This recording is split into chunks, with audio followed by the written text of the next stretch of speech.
Movies, l'émission de celles et ceux qui aiment aller voir les films en salle.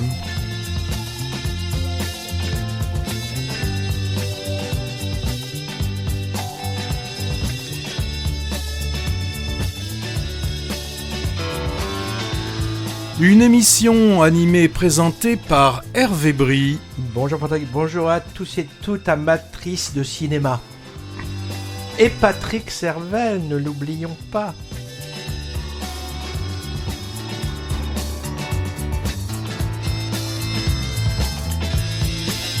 Une actualité chargée pour ce nouveau numéro de Movies. Ainsi, nous passerons un week-end père-fille.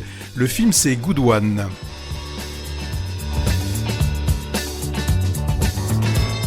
Un faux polar corse prétexte à une auscultation d'un rapport là aussi père-fille et ça donne le royaume.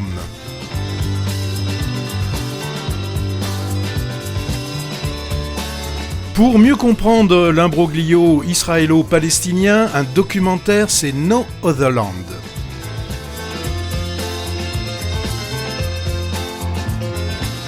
Pour les enfants de 10 à 100 ans, un bijou d'animation, c'est Flo.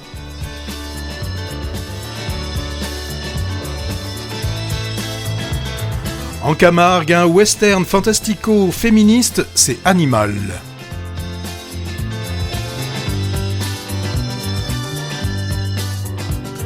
Quand le prince charmant s'avère être un djihadiste peu romantique, ça donne Rabia.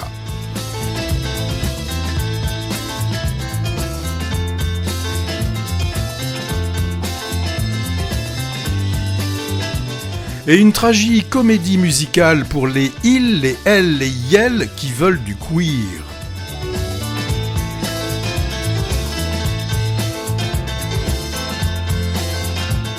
Du queer, mais pas des gros seins ni des gros culs, si je me souviens bien.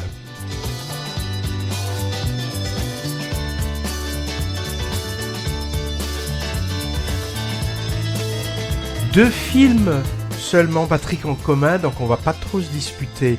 Et notre rubrique festival, le Festival international de films d'histoire en ce moment qui bat son plein, on en a parlé la dernière fois, et un autre à Athènes qui est presque en même temps, dont on parlera à la fin ou en bonus. Patrick, tu commences avec quoi ? Alors je commence avec une caméra qui est l'arme, une seule arme, une arme pour montrer au monde entier une situation qui dure depuis des années. Et cette situation, c'est celle que vit Basel Adra depuis qu'il est né. Il habite à Masser Yatta, un village cisjordanien où les forces de l'armée israélienne harcèlent les habitants sous le prétexte que ce terrain serait militaire. Alors ce film, ce documentaire, c'est No Other Land, pas d'autre endroit, pas d'autre pays. Titre donc de ce document sur la vie de ces habitants qui en fait ne font que demander ce qui est le droit le plus évident, vivre tranquillement chez soi. Alors Basel Adra filme toujours, il filme l'arrivée des soldats qui arrivent avec des bulldozers, des engins de mort, qui détruisent vraiment comme des châteaux de cartes, les maisons des habitants. Il filme également quand un des leurs qui s'oppose aux destructions est vite mis hors d'état de nuire. Alors, et là, on le voit, sans aucune sommation, il y a un de ces soldats israéliens qui tire sur lui. Alors, ce peuple semble condamné un peu comme dans le mythe de Sisyphe, c'est pas une pierre qui roule, mais c'est des maisons qui sont détruites le jour et qu'on est obligé de reconstruire la nuit avec quelques faibles éclairages. Alors, forcément que là, ce qui nous est donné à l'écran, c'est la vision d'une injustice qui nous semble tellement évidente et nous fait prendre conscience que devant de telles situations, la seule chose qui peut arriver, c'est une révolte. Alors, Basel Adra, qui est donc un des réalisateurs du film, il utilise beaucoup les réseaux sociaux pour diffuser justement toutes les images qu'il filme avec soit une petite caméra numérique, soit avec son téléphone portable, tout simplement. C'est au travers de ces réseaux sociaux qu'il va pouvoir rencontrer, alors là, un journaliste mais israélien, Yuval Abraham, et de cette rencontre va naître une improbable amitié, donc entre d'un côté un Palestinien et un Israélien, preuve quand même peut-être utopiste, mais quand même prometteuse, qu'une paix pourrait exister si justement chacun des deux pays était reconnu par les deux parties adverses. Alors, bon, même si le réalisateur forcément se veut objectif, le film reste néanmoins un film à charge, bien sûr, puisque on a à la limite juste la présence du journaliste israélien qui pourrait rééquilibrer le propos, mais devant les images, lui aussi israélien ne peut que reconnaître les faits qui sont faits par les siens. Alors, ce film a reçu une récompense à Berlin en 2024, donc élu meilleur documentaire.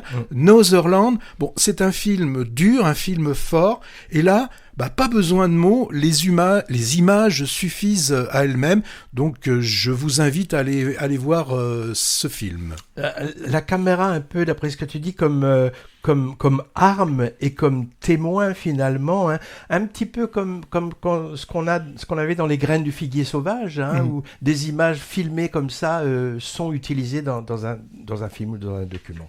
Alors, je l'ai dit en introduction, là, un film qui va pouvoir, pas réconcilier, mais qui va pouvoir faire que la population des enfants de quel âge, 10 ans, 5 ans 10 ans, de 10 ans, avant, ouais. Jusqu'à des âges canoniques comme le tien, quoi. Ouais, donc transgénérationnel comme film, c'est sûr. Hein. Ça s'appelle Flow. Flow comme flux, courant, qui aurait pu s'appeler en français Au fil de l'eau. Le sous-titre est en fait Le chat qui n'avait plus peur de l'eau. Superbe film d'animation, comme rarement j'ai vu, hein, en salle depuis quelques semaines. Il nous arrive d'où ? De Lettonie. Étonnant. Bardé de prix dans différents festivals, dont celui d'Annecy, la Mecque du cinéma d'animation, où il a recueilli en même temps le prix du jury et celui du public. Donc un film qui fait l'unanimité des jurys, des spectateurs et des critiques aussi, ce n'est pas si courant, ça donne envie d'aller y jeter un œil, ce que j'ai fait avec un immense plaisir. Personnage principal, un adorable petit chat noir qui se réveille dans un univers peu à peu envahi par les eaux qui montent inexorablement et où toute trace de vie humaine semble avoir disparu. On verra que quelques vestiges mystérieux de civilisation demeurent. Il va trouver refuge sur un bateau à la dérive, accompagné d'un groupe d'autres animaux avec lesquels il faudra arriver à s'entendre. Alors pour affronter le déluge dans cette arche de Noé sans Noé, on trouve une petite assemblée disparate de bêtes à poils et à plumes venant de tous les continents, chacun très bien caractérisé par une personnalité assez attachante, hein, qui vont s'apprivoiser et s'entraider. Alors en plus du matou craquant, qui est curieux mais méfiant quand même, on a un brave labrador, joueur, un lémurien un peu space qui collectionne les objets, un espèce de gros ragondin flegmatique. Alors renseignement pris, c'est en fait ça s'appelle un capybara, rongeur d'Amérique du Sud, et aussi un serpentaire, alors sorte de rapace échassier, très hiératique. Comme son nom l'indique, il mange des serpents, le serpentaire. J'en sais rien. Ah si. Ah d'accord. Tu le connaissais, toi, moi je connaissais pas. Oui, ça a des griffes, ça a des serres. C'est assez étonnant. Hein. J'ai cru, moi, que c'était un animal inventé, une sorte de phénix, mais il existe vraiment, il vient d'Afrique et il est vraiment superbe. Hein.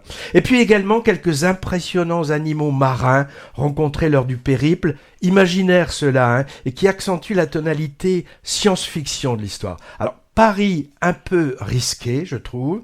Si les décors numériques sont d'une précision et d'une richesse incroyables, forêts, océans, vestiges de construction, les animaux, eux, sont réalisés en 3D un peu plus épurés, assez proche de l'esthétique pixelisée de certains anciens jeux vidéo, ce qui donne un effet d'irréalité étrange, sans doute voulu, hein, mais auquel l'œil doit s'acclimater.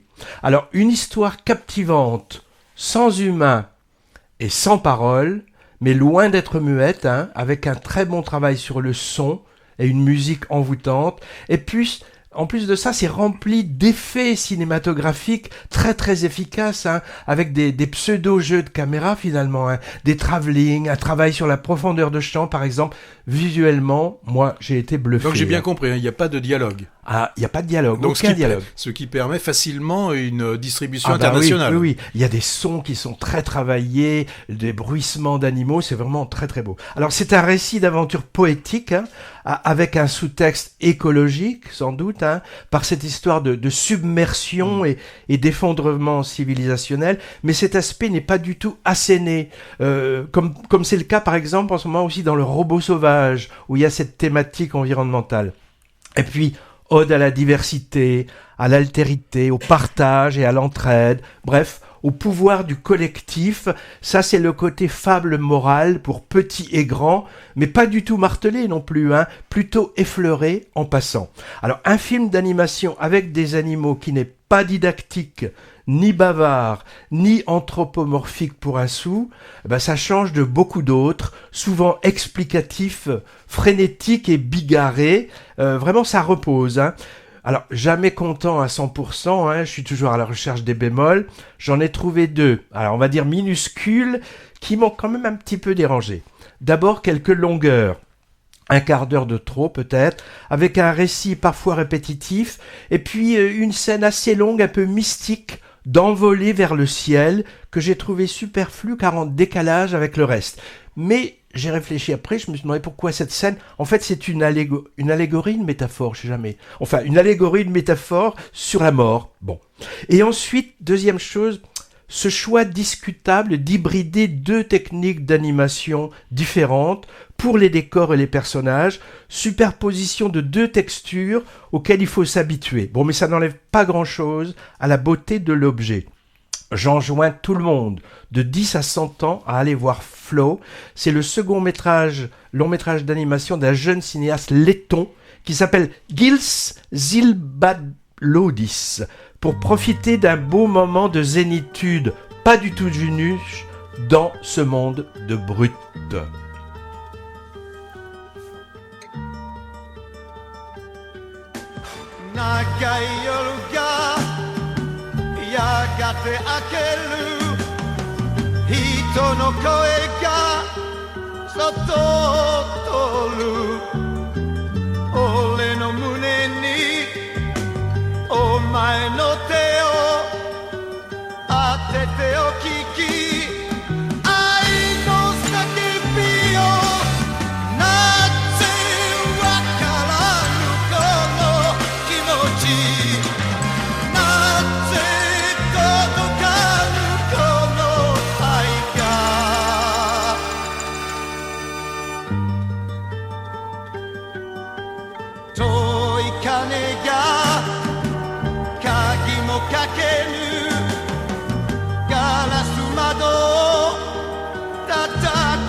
庭に咲いた花も蜜にバスの走る通り出る広いつばの帽子かぶり泣いた顔を襟にうつめてなぜわからぬこの気持ちなぜ届かぬこの愛が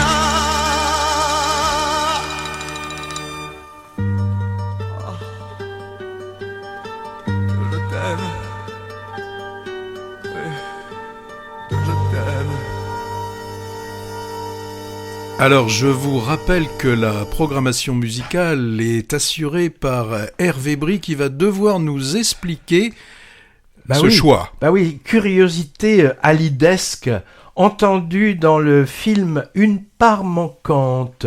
Alors elle passe cette chanson à l'autoradio dans une scène plutôt drôle où un japonais bourré tente de la fredonner, ce que je t'aime version nippone, à l'arrière d'un taxi, ce qui fait bien rire le conducteur français interprété par Romain Duris. On a parlé de ce film plutôt en bien lors de la dernière émission, disponible toujours en podcast bien sûr. Et maintenant, C'est moi. C'est moi qui vais vous parler de ce film. Alors, il y a une simple phrase qui est dite au milieu du film qui peut tout faire chambouler dans l'esprit de Sam. Alors, qui est Sam ? Sam, c'est une jeune fille d'à peine 18 ans qui accepte, pas forcément au début avec une grande envie, mais qui accepte de partir avec son père et le copain de son père faire une randonnée dans la montagne durant un week-end. Alors, Sam est une jeune fille bien, toujours prête à faire plaisir aux autres, apte à faire passer le bien-être des autres et les besoins des autres avant les siens. Et comme beaucoup d'adolescentes, Sam est tiraillée entre son père et sa mère qui ont divorcé, et elle est dans un moment important de sa vie puisqu'elle va bientôt quitter la maison pour rentrer à l'université. Alors son père et son copain sont aussi à des périodes charnières.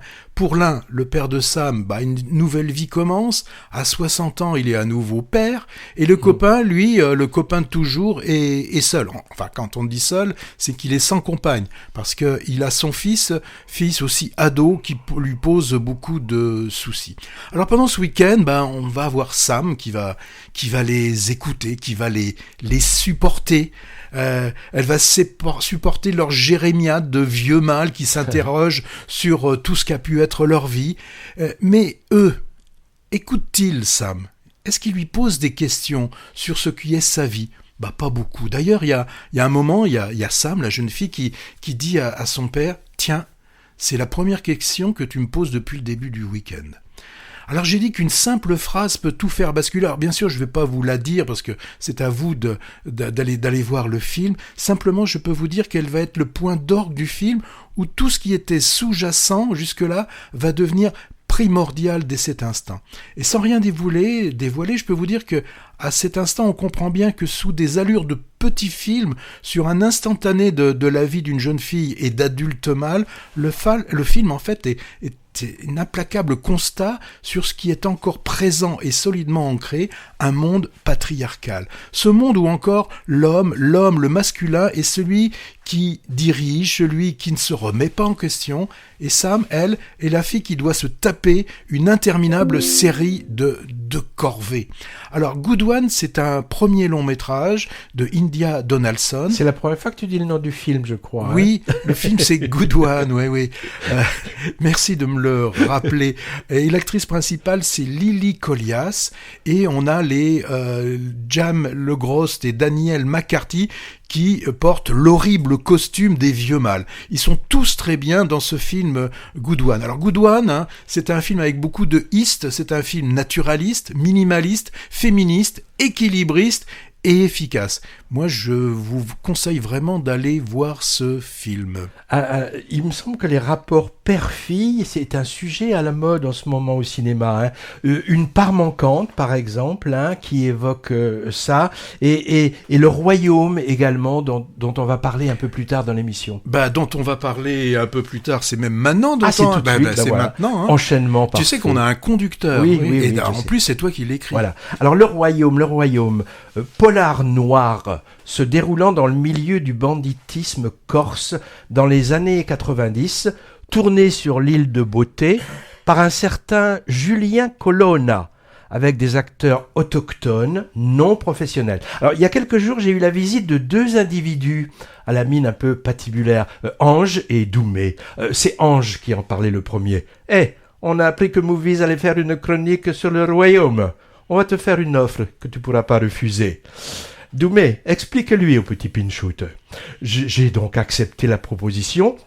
Et j'affirme que Le Royaume est un très grand film qui magnifie la grandeur d'âme et la gentillesse légendaire du fier et pacifique peuple corse. Chronique suivante, Patrick.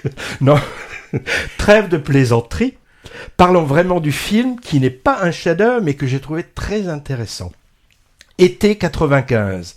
Lessia, adolescente corse sous la responsabilité de sa grand-mère, est mystérieusement amenée dans une villa isolée où elle retrouve son père, en planque, entouré de ses hommes.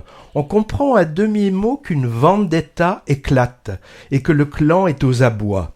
Va alors commencer une cavale où la fille veut à tout prix suivre son père.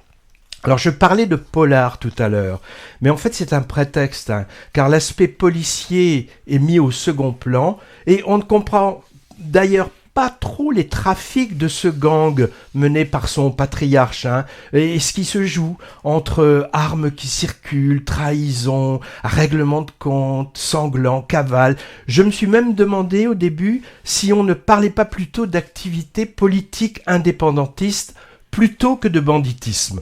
Remarquez, là-bas, les deux choses sont parfois assez proches.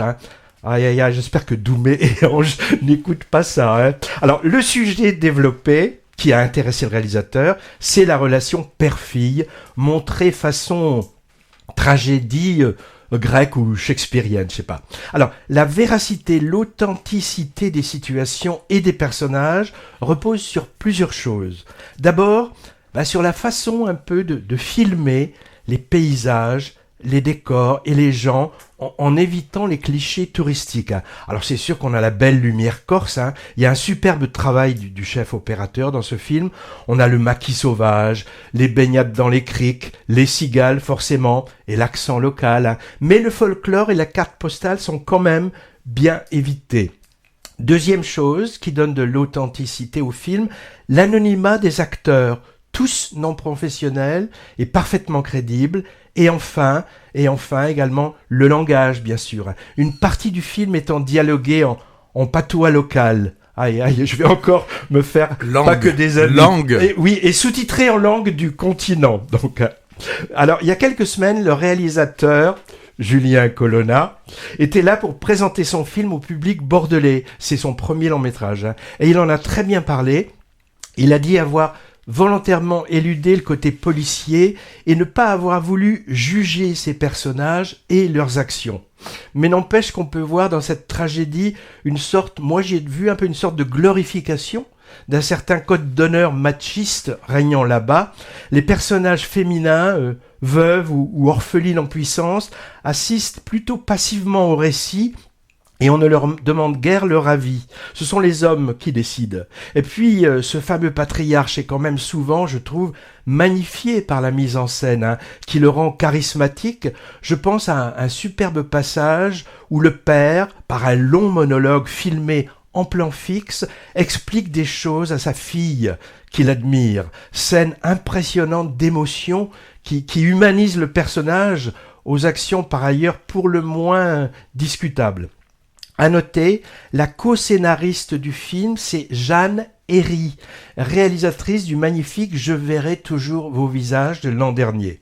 Alors, la fille de Miu Miu. Oui, et de Julia Claire. D'ailleurs, c'est pour ça qu'il y a une petite chanson, je suis sûr, de Julia Claire dans le film Le Royaume. Alors, à l'issue de la projection, j'ai pensé à un film italien, sorti il y a 3 ans, qui s'appelait A Chiara, au sujet très proche, où une jeune fille découvre que son père, qui s'est enfui, est un cador de la mafia calabraise, et elle va mener l'enquête sur ses activités. Alors, le réalisateur, il a acquiescé du bout des lèvres sur cette référence, qu'il connaissait, le contraire m'aurait étonné, sans trop revendiquer une quelconque paternité pourtant assez évidentes. Je ne vais pas aller jusqu'à parler de plagiat, car c'est formellement très différent, mais je remarque une fois de plus que certains artistes n'aiment pas trop qu'on les titille sur leurs influences directes. Alors, la Corse est le lieu en ce moment de fiction cinématographique récente, explorant avec talent les particularités de ce territoire. Je pense à Borgo, sorti il y a quelques mois, où une gardienne de prison est mêlée à une guerre des gangs, et aussi à son image, l'histoire d'une reporter proche des milieux indépendantistes. Voilà pour le Royaume, faux polar, mais vraie tragédie familiale et récit initiatique d'une jeune fille. Film atmosphérique avec quelques scènes de violence, alors elles sont rares, mais d'autant plus impressionnantes qu'on ne s'y attend pas, et aussi un final assez surprenant. Un premier long métrage sacrément maîtrisé en tout cas. Remarque, ce talentueux Julien Colonna est le fils d'un certain Jean-Jérôme Colonna, figure du milieu corse, mort en 2006 dans des circonstances pas très claires. Un bête accident de voiture. Il sait donc de quoi il parle dans le film, et quand j'ai appris ça, moi, j'ai pas pu m'empêcher d'y voir, évidemment, le portrait déguisé du père. Et je suis allé voir la tête du bonhomme, et l'acteur principal du royaume lui ressemble beaucoup. Alors, la question n'a pas été posée en avant-première, peut-être parce que le public ou l'animateur ne le savait pas, ou alors par discrétion, respect de vie privée, ou alors peut-être un petit peu par peur.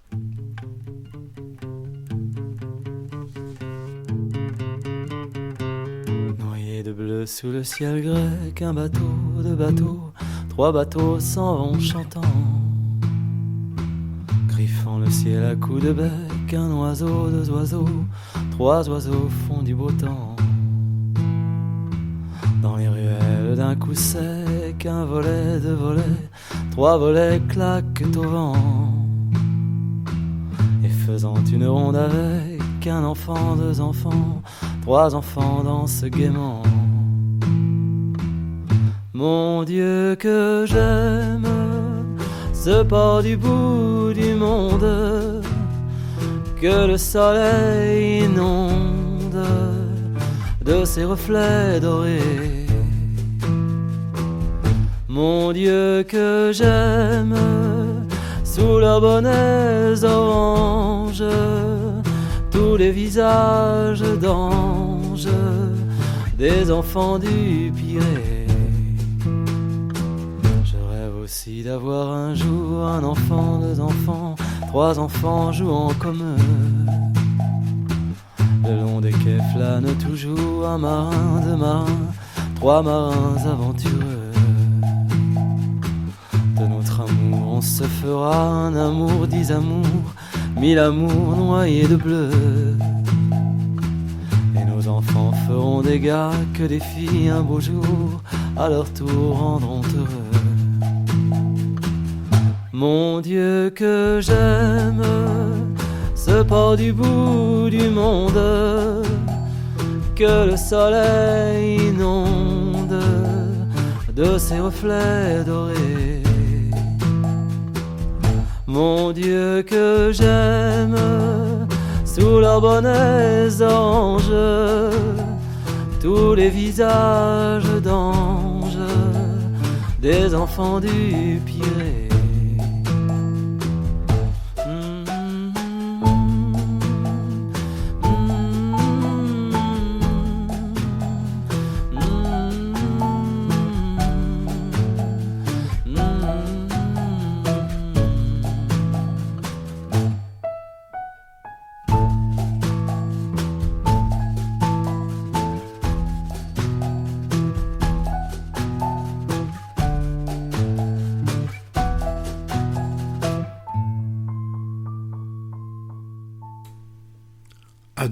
Dommage que notre émission ne soit pas filmée, parce que là, vous auriez pu voir Hervé Brie en train de danser, de danser, c'est un grand mot, en tout cas de bouger sur cette musique. Je ne sais pas ce qu'il a actuellement, mais il est très grec actuellement. Ah bah là, on vient d'entendre les enfants du Piré, réinterprété par Dominique A. Reprise de ce célèbre morceau tiré de Jamais le dimanche de Jules Dassin, sorti en 1960 avec sa compagne Mélina Mercouri qui le chante dans le film. Le rôle lui a valu le prix d'interprétation féminine à Cannes et ce titre qui a fait le tour du monde a reçu l'Oscar de la meilleure chanson original. Alors, on rappelle que ces deux-là ont commis un fils ensemble, c'est Joe Dassin, et que Mélina Mercouri, icône du cinéma grec, a été ministre de la Culture de son pays pendant une dizaine d'années, dans les années 80-90. Alors, on a passé ça en guise de clin d'œil à la rubrique Festival de cette émission,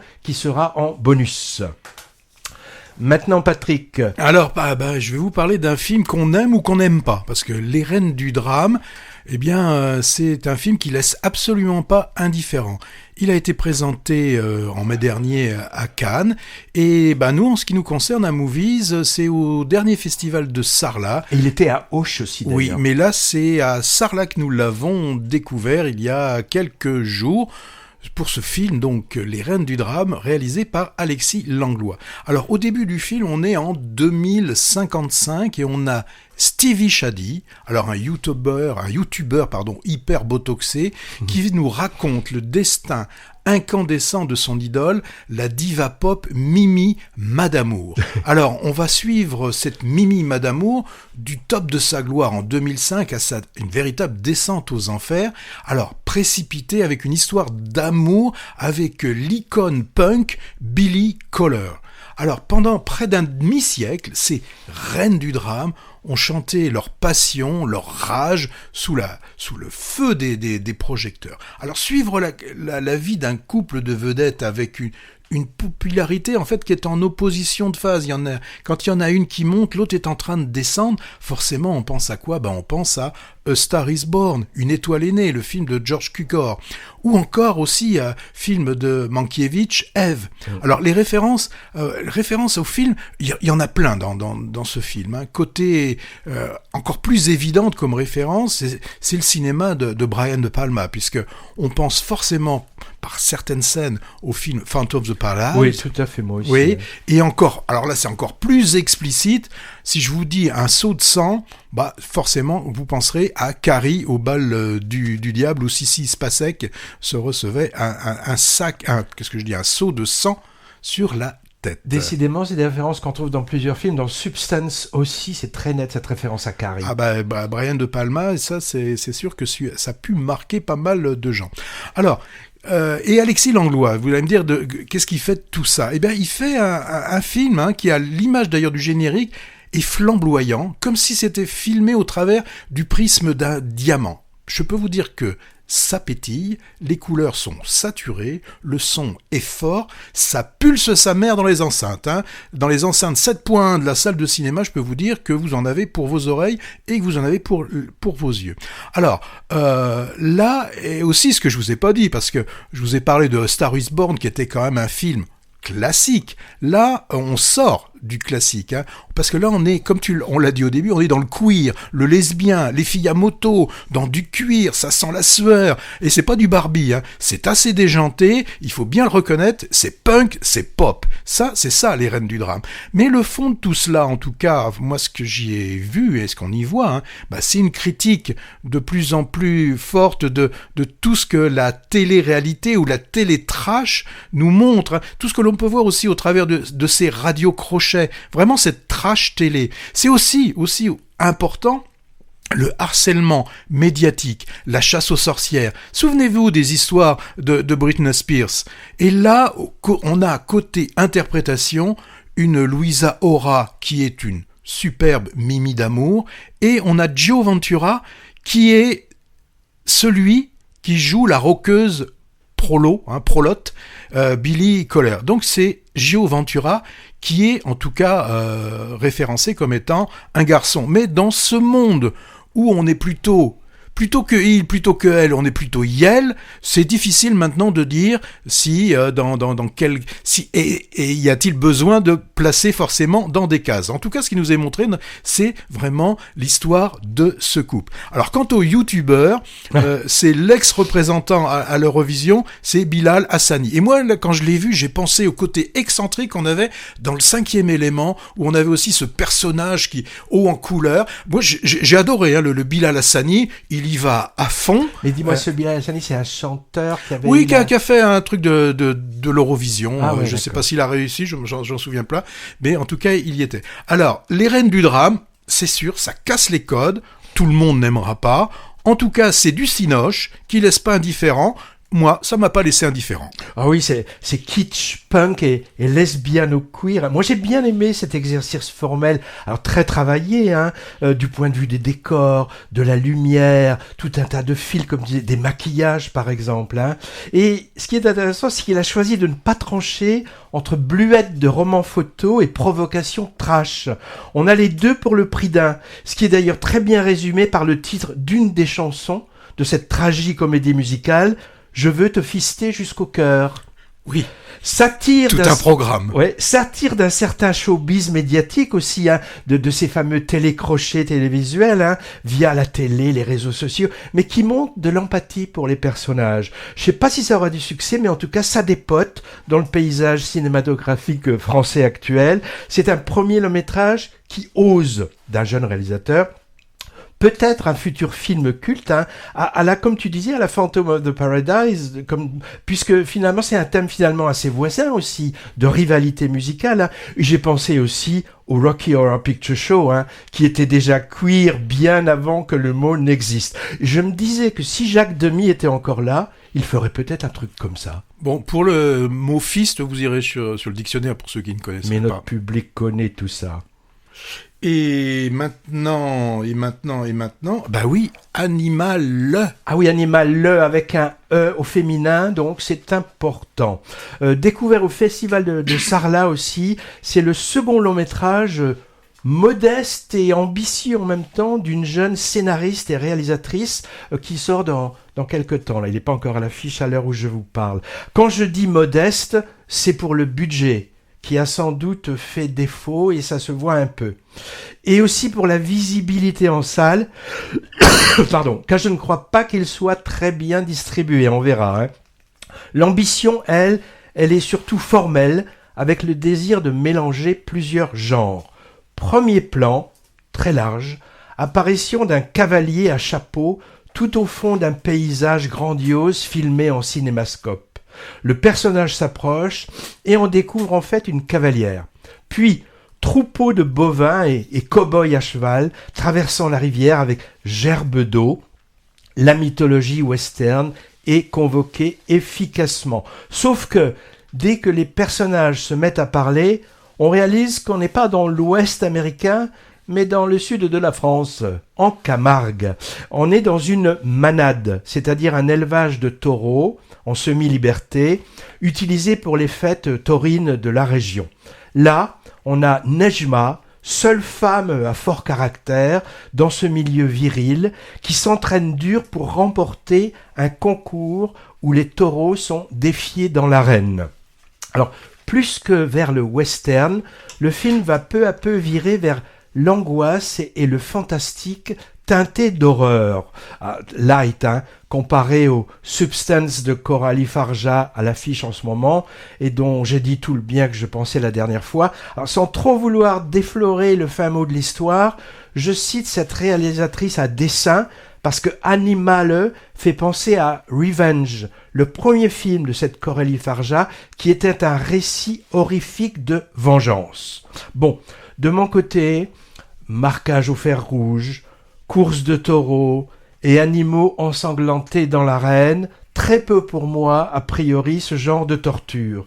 Mais avec un mélange de fascination, répulsion, j'ai vraiment marché, du moins durant les 3/4 du film, pendant lequel le récit est très très bien mené, je trouve.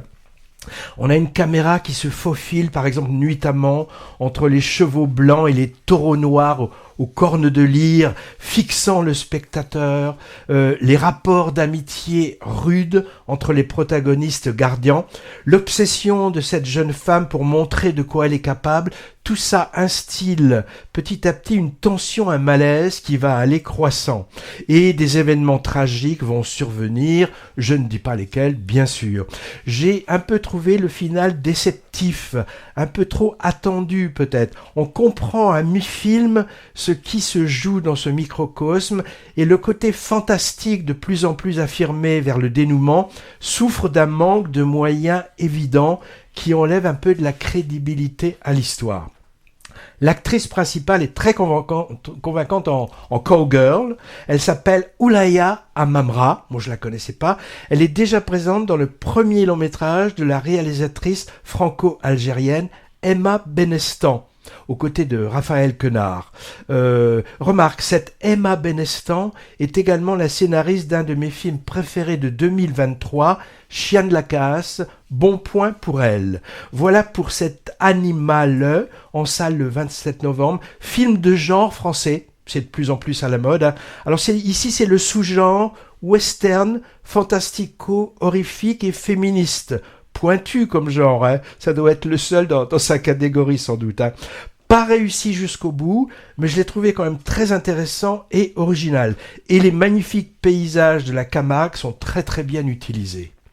Merci Hervé, et j'espère que vous aurez noté que Hervé Brie prépare son prochain one-man show consacré aux accents locaux, puisque après la Corse, on a eu le droit à la Camargue. Les réservations sont ouvertes.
Thème musical de Z, sorti en 69. Thriller politique qui a mis Costa Gavras en orbite.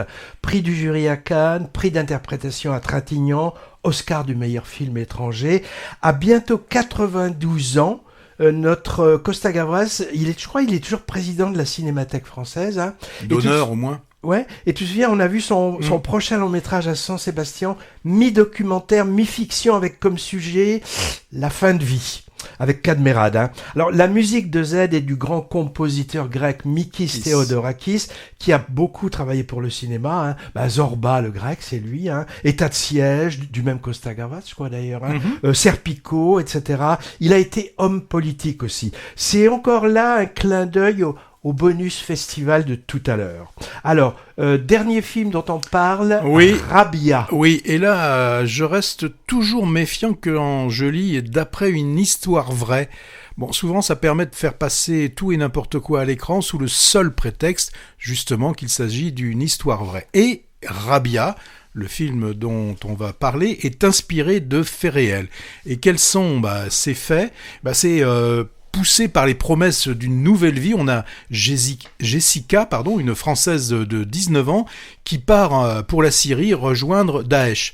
Et là, quand elle arrive à Raqqa, elle intègre une maison des futures épouses de combattants et se retrouve, on le voit, vite prisonnière de la directrice qui est appelée Madame et qui tient les lieux d'une main de fer.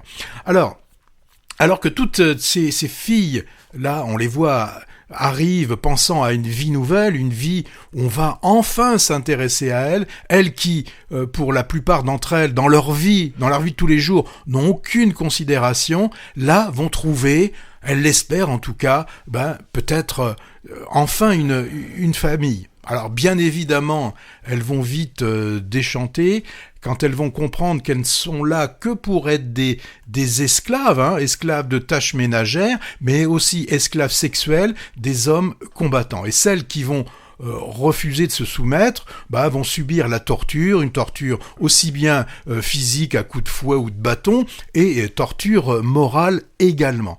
Alors il a fallu 8 années à la réalisatrice Marek Engelhardt pour recueillir les témoignages de ces jeunes femmes. Et c'est ce qui lui a permis d'être au plus près de la réalité. Mais justement, la question qui vient tout de suite est de se demander si avec un tel sujet, il n'aurait pas été plus intéressant de monter ce film comme un documentaire et de nous donner justement en partage les témoignages de ces jeunes filles repenties, plutôt que de fictionner une histoire somme toute assez glaçante. Moi, je reste toujours circonspect quand la violence est montrée à l'écran, quand la violence est fictionnée et mise en image pour être efficace. Forcément que de voir des scènes de bastonnade est insoutenable. Je trouve que là on se retrouve avec un côté voyeur. Et le comble, c'est qu'on en arrive à discuter de la véracité des scènes. Est-ce que des scènes de coups de bâton peut donner des marques sur le dos de la jeune fille, marques qui ressemblent à des marques de fouet? Vous voyez le genre de questions qu'on peut se poser. Et au niveau crédibilité aussi dans ce film, le temps, la durée est très mal rendue.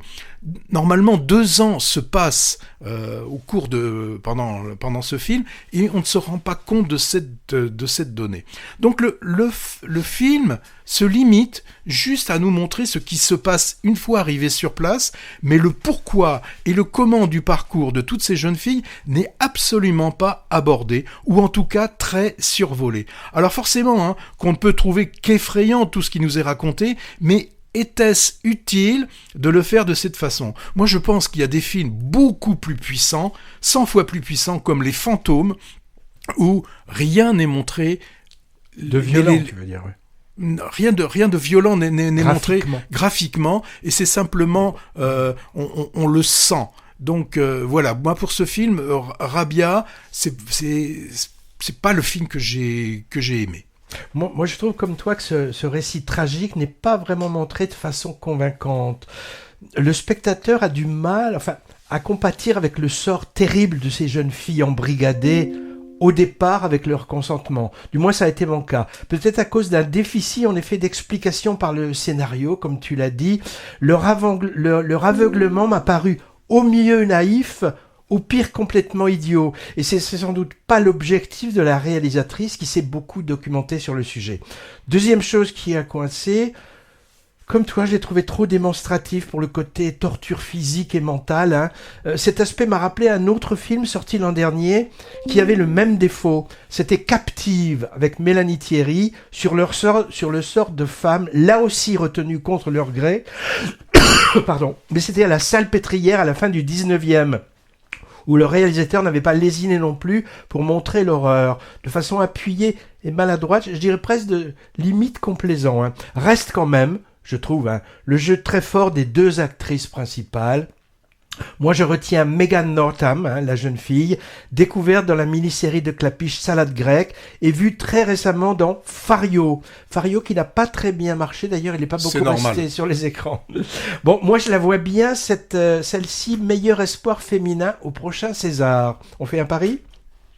Peut-être. Et l'autre actrice, c'est qu'on avait vue aussi dans Amal et les nuits de... La pleine lune, non. Non, le film iranien. Oui, je vois ce que tu veux dire. Mais moi, je sais pas, je l'ai pas vu. Alors, mais tu en as parlé dans Movies, voir les podcasts anciens. Les nuits de Cabrera, non. Non. Ça va nous revenir. Bon, qu'est-ce qu'on fait maintenant ? Brièvement, peut-être une deuxième couche ? Oui, alors ils sont toujours à l'affiche et tant mieux. Moi, il y a un film, le dernier en tout cas pour le moment, et peut-être que ce sera le dernier film de Clint Eastwood, c'est Juré numéro 2, ou une nouvelle façon de voir 12 hommes en colère, ou le 7e juré. Voilà, si vous voulez avoir notre avis, vous retrouverez tout ça dans une émission précédente. Moi, je retiens The Substance, un film français horrifique sur l'agisme féminin dans le showbiz. Attention, âme sensible, ça dépote. Et puis une part manquante, un père à la recherche de sa fille à Tokyo, et le père en question, c'est Romain Duris. Alors, en ce moment, elle a débuté depuis une semaine, c'est la course, c'est le Vendée Globe. Alors, ça ne doit pas être qu'une coïncidence, mais est sorti le film La Vallée des Fous. Oh, on était un peu circonspect sur ce film. Sur une régate virtuelle, quelqu'un qui fait une régate virtuelle. Dis-moi, tu nous as déjà parlé de Enfant phare qui sort dans une semaine. Ah, donc, celui-là, alors, je fais toujours attention quand je dis « il faut ». Non, il faut pas. Il y a pas. C'est pas une obligation, mais vraiment, tous les deux, on vous conseille ce film Enfant phare avec Pierre Lotin et puis redis-moi, son nom ne me revient. Benjamin Laverne. Alors moi, je remets encore en deuxième couche Les Graines du figuier sauvage et l'histoire de Suleiman qui sont encore à l'affiche. J'ai vu jusqu'à la fin décembre dans certains cinémas comme l'Utopia à Bordeaux. Parmi les 2 meilleurs films de l'année encore à l'affiche. On a le temps du viseur ? Oui, non ? Oui, bien sûr. Oh, oui. Alors, 3 amis. Variations subtiles sur les amours et les désamours de 3 copines quarantenaires. Ça me dit assez. Diamant brut, je sais pas si t'as vu. Peut-être un genre des reines du drame, puisque c'est une jeune fille qui veut aller très loin pour percer dans le monde des influenceurs de la mode, etc. Et finalement, tu l'as vu finalement ? Non, c'est dans le viseur. Ah oui, mais finalement, tu iras le voir finalement ? Peut-être. Leni Riefenstahl, par contre, La lumière et les ombres, documentaire sur la talentueuse cinéaste du Troisième Reich qui s'est toujours défendue d'être nazie. On va le voir très bientôt. Leni Riefenstahl, d'ailleurs, qui est passé ou qui passe actuellement, c'est le festival international du film d'histoire à Pessac, et c'est un film qui est programmé. Alors, un titre qui peut sembler énigmatique au début, c'est Antong au pied de l'Himalaya. Ça signifie lorsque vous vous trouvez devant une situation devant laquelle vous pensez que vous n'arriverez jamais, et ça s'appelle donc Antong au pied de l'Himalaya. Comédie dramatique avec une maman et son fils autiste. Et puis quoi, le dernier Lelouch finalement. Ça je viens de le dire. Ah oui, d'accord. Tu as vu la bande-annonce ? Bah oui. Bon, Cadmerat jouant de la trompette devant le Mont-Saint-Michel, bon. D'accord. Oui, alors certains disent qu'on aurait dû aller en Grèce. Oui, c'est une comédie avec Junio et Elie Semoun. On aurait dû aller en Grèce. Ça tombe bien, on y va. Oui, enfin toi, oui. Quoi d'autre ? Non. On a le temps de parler de bonus festival là ? On a le temps, oui, tu peux nous parler d'Athènes. Voilà. Alors, les auditeurs les plus courageux qui ont écouté l'intégrale de l'émission ont eu droit à une version Dominique A. Des Enfants du Pirée, du film de Dassin, Jamais le dimanche, et aussi la musique de Z de Mikis Theodorakis. On leur a promis une explication, la voilà. Du 21 au 27 novembre, Movies sera représenté à Athènes pour un festival de cinéma. Il y en a plusieurs chaque année dans cette ville. Là, il s'agit du plus ancien qui s'intitule Panorama du cinéma européen, et ce sera la 37e édition. Et à quel titre on sera là-bas ?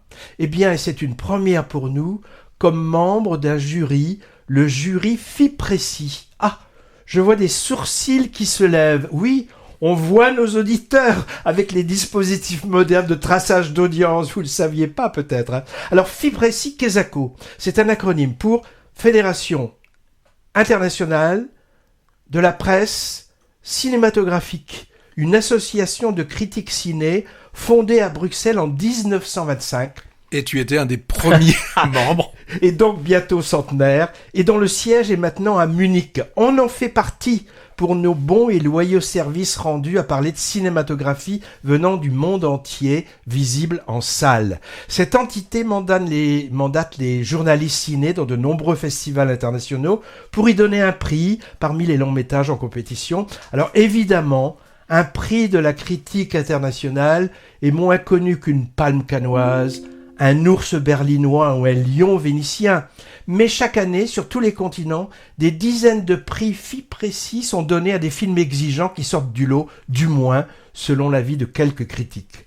En plus des 3 grands festivals européens cités, une centaine de festivals moins connus ont un jury de critiques internationaux sur les 5 continents, de Abu Dhabi à Buenos Aires en passant par Moscou et Ouagadougou, et Athènes donc. Un prix annuel du meilleur film est aussi décerné à un long métrage par cette organisation. En 2023, c'était Les Feuilles Mortes d'Aki Kaurismäki, choix on ne peut plus judicieux. Alors, à quoi ça sert tout ça, me direz-vous, hein, Patrick? Plus généralement d'ailleurs, on pourrait se demander, vaste question, à quoi servent les critiques ciné et les prix? Peut-être pas à grand-chose. Hein. Si on pense que l'avis d'une personne ou d'un jury sur un film a une incidence sur son parcours, je pense que c'est pas ou plus très vrai. Les critiques, qu'elles soient bonnes ou mauvaises, sur une œuvre cinématographique ne sont guère prescriptrices au niveau du public, hein, dans un sens ou dans un autre. Et à part peut-être les Oscars et les prix distribués à Cannes, les trophées ne font pas systématiquement venir les gens dans les salles. On peut aussi questionner la pertinence de mettre en compétition des œuvres d'art pour déterminer la plus réussie soi-disant. C'est le cas aussi pour les livres, les pièces de théâtre ou les chansons d'ailleurs. Hein. On a le droit de trouver ça incongru. Des festivals comme ceux de La Rochelle et Auch par exemple ont d'ailleurs banni la compétition et ne sont pas plus mal, question affluence et notoriété. Mais bon, on joue le jeu, et pour qui suit un peu le cinéma et son évolution, une critique ou un prix, c'est une indication, une proposition intellectuelle, une goutte d'eau subjective dans un océan d'avis et de commentaires dont chacun fait ce qu'il veut. Au même titre d'ailleurs que pour les commentaires qu'on fait dans notre émission d'ailleurs.